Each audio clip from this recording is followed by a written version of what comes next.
Hi Leo, welcome to your October astrology. And you are going to have a month that can be filled with going in a lot of different places, a lot of running around, but it can be good. It's not a bad energy, it actually can be very exciting. The month includes Venus going into Virgo. Now she went retrograde at 0 degrees of Virgo, so she's crossing her shadow point, and you had that beautiful energy of having Venus in Leo for months because she was retrograde. Yeah, going into Virgo, she's going into what's called your solar second house of finances, and you can find like what it is, and she'll be joining Jupiter there. So that represents a protection around your money. It also can represent that you feel a little bit freer around your money, freer to spend things. Mars is in Virgo, so that energy culminates with putting a lot of effort and energy into your financial well-being, but it's so much more than just money. It is about honoring your own gifts that you have to give to the world, really appreciating the depths of your own inner talent. So, and being able to expand that, develop your gifts, develop your talents. On the 9th of October, Mercury goes direct. And Mercury is going direct at 0 degrees of Libra, conjunct the north node of the moon. And that is the universe saying, hey, think about where you are going in life, what will bring you balance, Libra. What will bring you balance, peace, harmony. And because Libra is ruled by Venus, what the things that you love.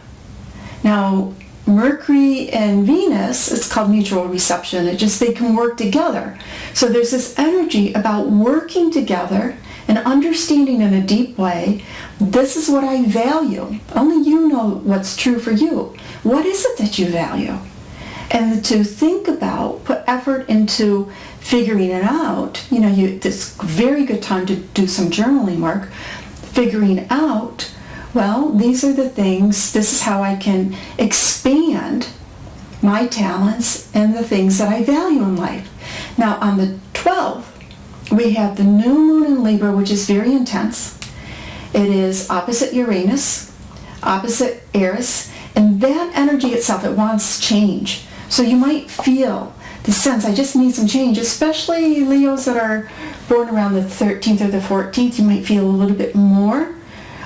It's not a negative energy, but it's an unsettling energy. It's like, I want to get up and go, which is another reason why there can be a lot of little trips, a lot of activity this month.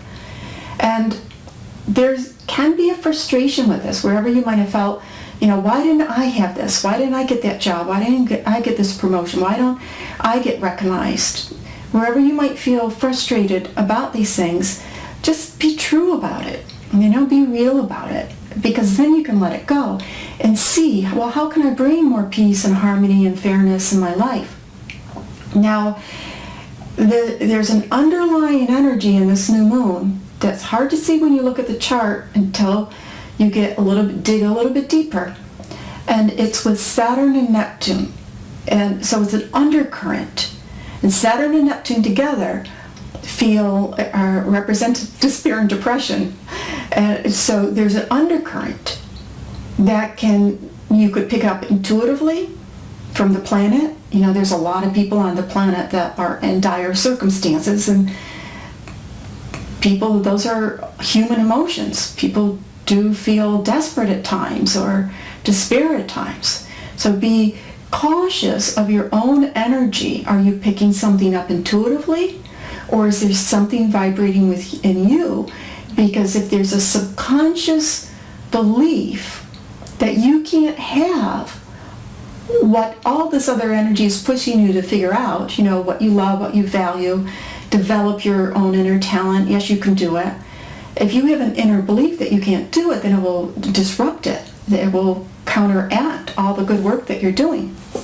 Now, when the sun goes into Scorpio on the 23rd, that is a time when you can really feel that okay, I'm going to start to dig my heels into some of the subconscious stuff that might have bubbled up.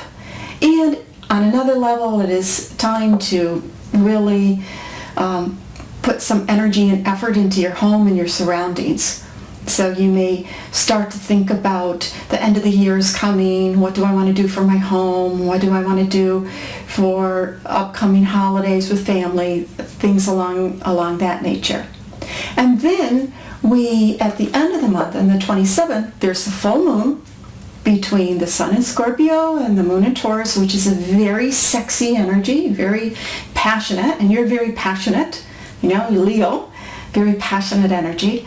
But this full moon for you goes back to the basic energy of the new moon Libra chart about, is life in balance? Right? That's a big question the universe is asking. How well is your life in balance, and do you have peace and harmony the way you want it? So the full moon at the end of the month is reiterating that for you, but along the work family life. Your outer world and your inner world, your personal life and your professional life. So finding that depth of balance, and be passionate about it. Be passionate about being able to put it together. Thanks for listening, and I appreciate that. Have a great month.